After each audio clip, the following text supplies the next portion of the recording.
যদুবংশ, 56 কোটি যদুবংশ বাবা, ভগবানের সন্তান 56 কোটি যদুবংশ। যখন সবাই পরিপূর্ণ যৌবন বয়স, তাদের মধ্যে একটি ছেলে অনেকটা মেয়েদের মতো দেখতে, তাই তাকে সুন্দর করে শাড়ি পরিয়ে পেটের উপরে একটা কড়া বেঁধে জঙ্গলের মধ্যে নিয়ে গেছে, যেখানে মুনি ঋষিরা ধ্যান তপস্যা করে।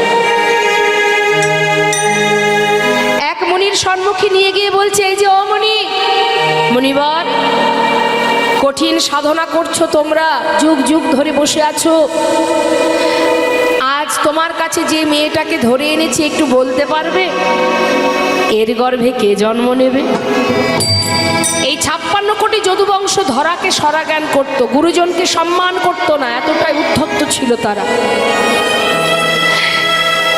সকল মুনি ঋষি বললেন, দেখো বালক, তোমরা ঘরে চলে যাও, আমাদের সাধনায় বিঘ্ন ঘটিও না, যাও ঘরে ফিরে যাও। কেন যাব?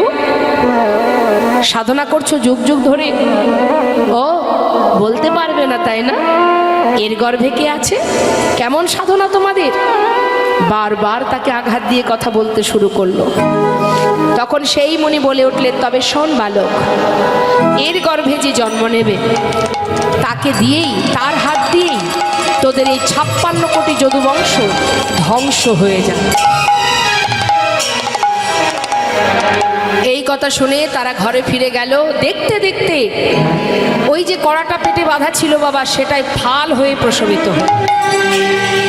সেই ফালটা নিয়ে যখন ভগবানের কাছে গেলেন, ভগবান বললেন, তোমরা এক কাজ করো, ওই প্রভাস নদীর তীরে যে পাথর আছে, পাথরে ঘষে ঘষে ওটাকে শেষ করে দাও। সবাই মিলে প্রভাস নদীর তীরে পাথরে ঘষতে শুরু করলেন। যতবার ঘষছে তত ফেনা বাহির হচ্ছে, আর ওই ফেনাগুলো প্রভাস নদীর ধার বরাবর যাচ্ছে, আর ওই ফেনা থেকে নল খাগড়ার গাছ তৈরি হচ্ছে। আমরা অনেকেই দেখেছি নল খাগড়ার গাছ, দেখেছেন না আপনারা? হ্যাঁ। এবার কি বললেন, ওই যে পাথর ঘষতে ঘষতে ঘষতে ঘষতে আর অবশেষে যখন এতটুকু বাকি আছে, মা চিন্তা করছে এটা দিয়ে আর কি বা হবে, সেটাকে জলের মধ্যে ফেলে দিল। আর সেই জলে ছিল একটা মাছ, যার নাম রাঘব বোয়াল। সে কি করলো, ওই ফালটা খেয়ে ফেললো। যেই